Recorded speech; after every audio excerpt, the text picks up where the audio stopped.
Well, hey guys, it's Dr. Drake 63 here today. And what you see before you are some of the more common handgun calibers which might be used in handguns for personal protection, for concealed carry. And I do mean concealed carry as opposed to some kind of sidearm in a holster or something that is visible. And what you see starting from the left is a 44 Magnum, followed by a 357 Magnum, followed by 45 ACP, followed by 9mm, followed by 38 Special, and on your far right you see 22 long rifle. Some people right off the bat are going to say, who carries a 22 long rifle for concealed carry? And there's some that do. Now there's some that are missing from this lineup. If you look here, 357 Magnum, 45 ACP. In between there, you might see 10mm. You might see something like a 41 mag. Between the 45 ACP and the 9mm, you might see something like, say 7.62 Tokarev and some rounds like that. So you get my gist. I don't have them all represented here, but I've got the most common ones that I see people talk about as carry calibers. And the most common platforms, 9mm, you're going to see a wide range of firearms. This is a Glock 19, which I've been carrying now for better than 3 years.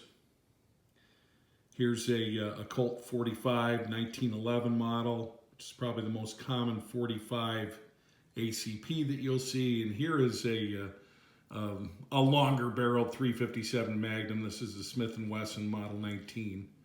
And granted, 6-inch barrel, probably most people are going to carry that as a snub nose 3 or 4 inch barrel. That's what I brought out today. But what I want to talk about specifically to these calibers is energy, muzzle energy.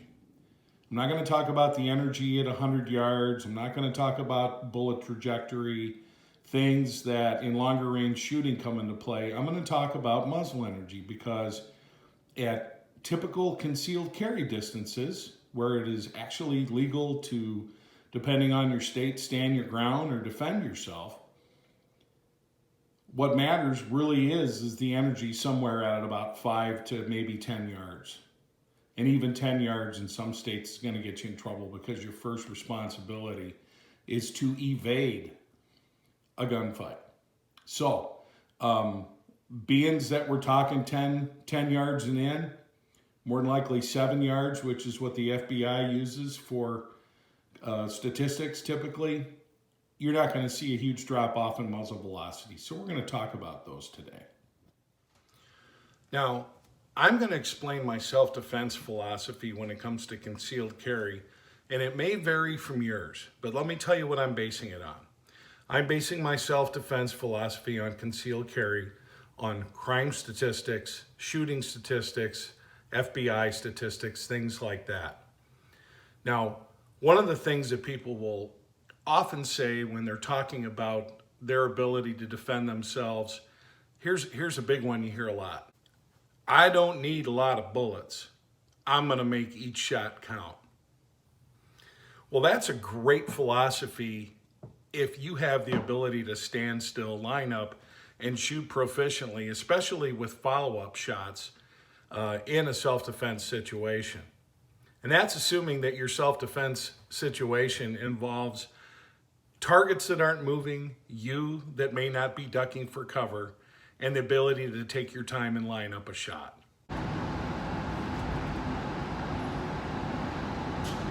Most of us don't have that capability. There's people that train for that, so they're better than others. But most of the people that do train that way are also going to tell you that they prefer to have some capacity available, okay? A 357 Magnum, such as this guy right here, has a lot of capabilities that you're not going to have out of a 380 ACP or a 9mm handgun, especially at range. People take deer at 75 yards with 357 Magnums frequently. You don't hear about that with a 9mm so much. But let's not get confused about a round's ultimate capability and what that round can do for you in a self-defense situation. You hear that same thing when you talk about capacity relative to the 1911. Now, I think the 1911 is a fabulous platform, and I would never tell anyone not to carry one. However, they tend to be heavy. It tends to take longer to change out your magazines, and most of them are only going to have 7-round capacity plus one in the chamber, or 8. And yes, I know you can get extended magazines and things like that. The 1911, when it came out, was introduced to be a faster firearm than the 6-shooters at the time. And not taking anything away from the speed at which you can shoot a revolver, but look at that muzzle rise. I've got a good firm grip, but it still rises quite a bit. It wasn't introduced to be higher capacity. It had one more round, maybe 2, depending on how you carried it. But it was designed for its ability to be compact and fast for shooting rounds, for the ability to stay on target with your muzzle, as well as squeeze off additional rounds quickly. But it didn't address the capacity issue, really. Modern firearms that offer double stack magazines and things like that, this one holds 15 rounds, were designed to bring you not only the speed at which you could shoot the 1911, but also designed to provide additional capacity. And you can get modern firearms in any number of calibers, including .357 Magnum. I have had double stack 45s in the past. I've owned, the Glock 21 and so forth.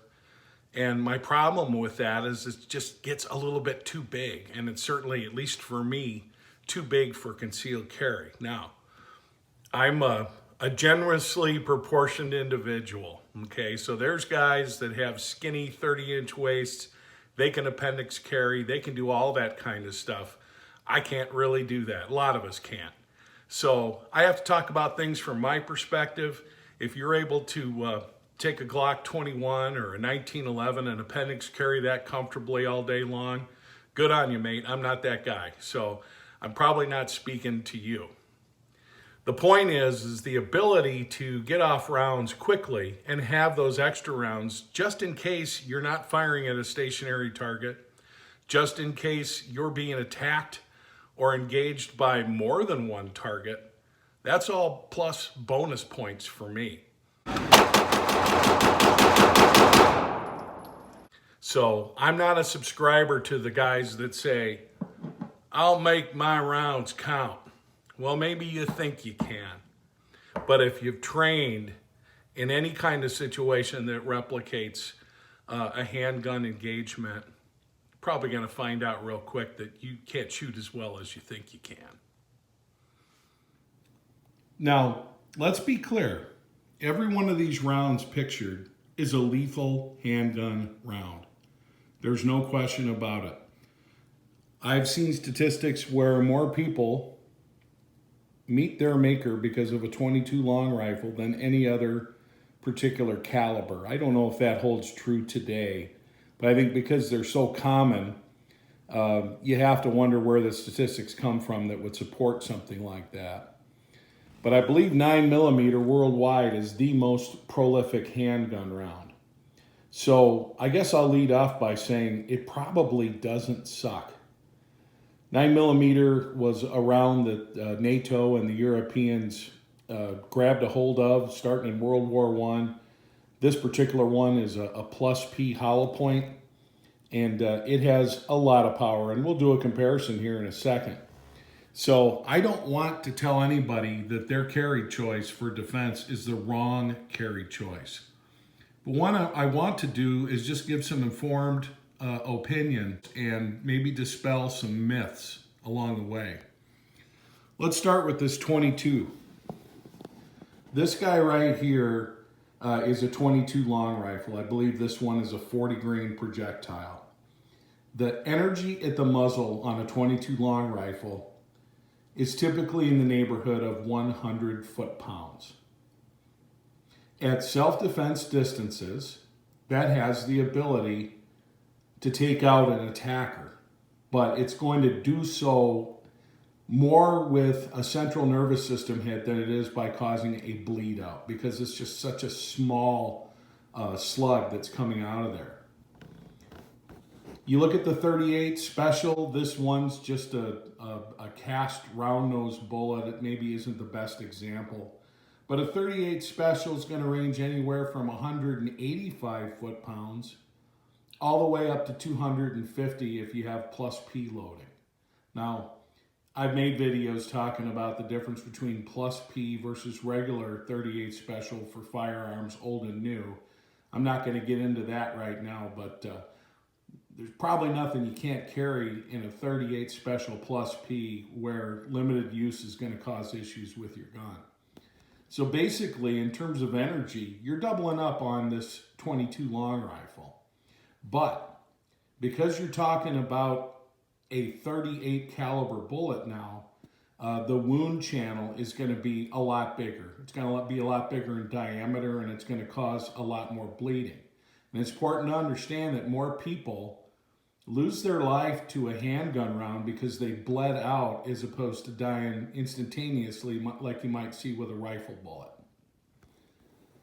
We slide over to this 9mm, and in modern chambers, you're going to see a range of 325 foot-pounds all the way up to 475. I've even seen buffalo bores that have energy at the muzzle of 500 foot-pounds.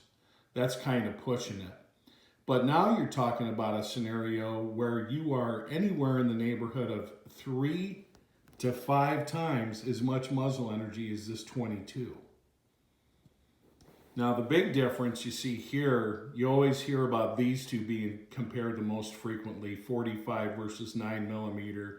And you see guys that'll give the proverbial, I'd rather have the power than shoot this little P, and all these kind of things. Well, let's talk about that.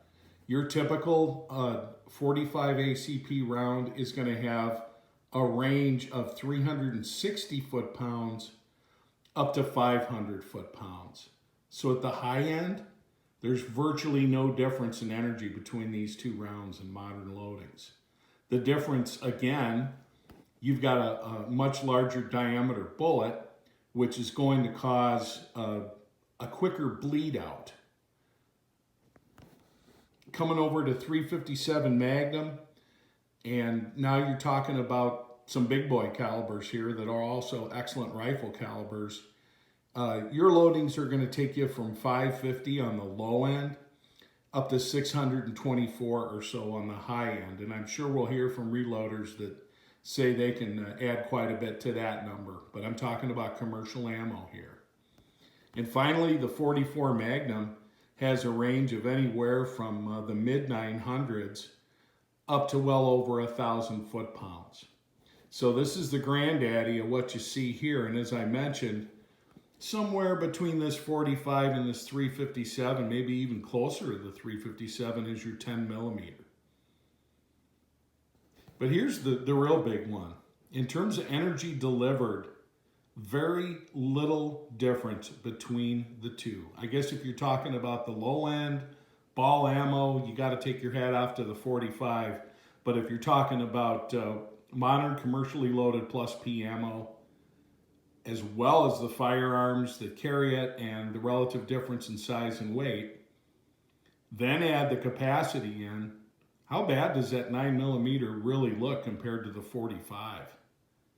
I just don't see a big difference, guys, especially if I can double up on what I'm carrying. To me, that's a no-brainer. That's why I'm a 9mm guy, and I absolutely have no argument with guys that say they are 45 ACP guys. But not the huge difference that you would imagine just based on all the tales that get told, everything like that. One of the big myths that surrounds the 45 ACP goes back to when the U.S. Army was involved in the Philippines and the South Pacific in the late 1800s, early 1900s, that the 38 Special was not effective versus big, 280, 300-pound Samoan guys. So the 45 ACP was invented, and it took them out with one shot, sent them flying backwards, all that kind of stuff. That is an absolute myth. It is not true. It's one of those myths that's been propagated over time. People repeat it a bunch, and then people believe it. It's absolutely not true. More effective round? Yeah. But the difference between not stopping somebody and sending them flying backwards? No. Chances are I've unlocked a bit of controversy with this discussion because for whatever reason, a person's caliber of choice becomes a very emotional attachment kind of thing. And for years on the interweb, I've seen arguments that go on forever, specifically between guys that are 45 ACP versus 9mm guys. And some of the stuff that gets repeated back and forth, and some of the passion and sometimes anger and things of that nature just really blows my mind. At the end of the day, here's my philosophy. I believe for self-defense that you should carry a firearm that, A, you're gonna carry. In other words, if it's something that's sitting in your glove box or next to your nightstand, we're probably not talking about the same kind of firearm use, are we? Secondly, it has to be a firearm that you can shoot proficiently. I've seen a lot of guys decide they need the biggest caliber that they can get, so they go get something like a 3-inch 44 Magnum or a snub-nose 357 Magnum, and I've watched these guys at the range, and they're lucky to hit paper at 5 yards, especially with any kind of follow-up shot. So whatever you pick, it has to be something that you can shoot proficiently and something that you can have repeat follow-up shots. Now, when you talk about reloading, I don't get too much into that because in a personal defense situation, you rarely, if ever, hear about an individual needing to speed load or change out magazines and so forth. That's more along the lines of an offensive situation or a gunfight, which is not to be confused with personal defense. One of the other things I see a lot is people talking about the penetration of a round and will it go through car glass? Well, I've got news for you. In every state I've ever heard of, if you're claiming self-defense in a shooting situation and you shoot somebody through their windshield, the state's not going to view that as self-defense. So don't get episodes of Breaking Bad or whatnot confused with personal self-defense is. They're not one and the same. And there's a big difference between the offensive use of a firearm and the defensive use of a firearm. So more than anything else, know the laws of the state where you reside or the state that you happen to be in, because as I've been told many times in classes and so forth, if you ever have to use your gun and if you ever are in a position where your life is in danger and you need to protect yourself and shoot somebody, regardless, you're probably going to jail while things get sorted out. And you're going to look at civil lawsuits and things like that. Now, me personally, I'm not going to stop and think about that if I think that somebody's going to kill me. More than likely at that point, I'm going to go by the philosophy, better to be judged by 12 than carried by 6. But whatever you do, make sure you understand what's going on. Make sure you understand situational awareness. And make sure you train. Make sure you go to the range. Make sure you practice getting off 2-3 shots quickly and staying on target. If you have the opportunity to practice unholstering and firing your weapon, and I know some ranges don't allow that, but if you have the opportunity to do that, or even do that with an unloaded firearm, that's also a real big deal because these things happen quick. If someone's 21 feet away from you and they decide to charge you, the rate at which they can close you is scary fast. And most of us, without any kind of practice at all, aren't going to be able to even access the firearm we hope to use to defend ourselves.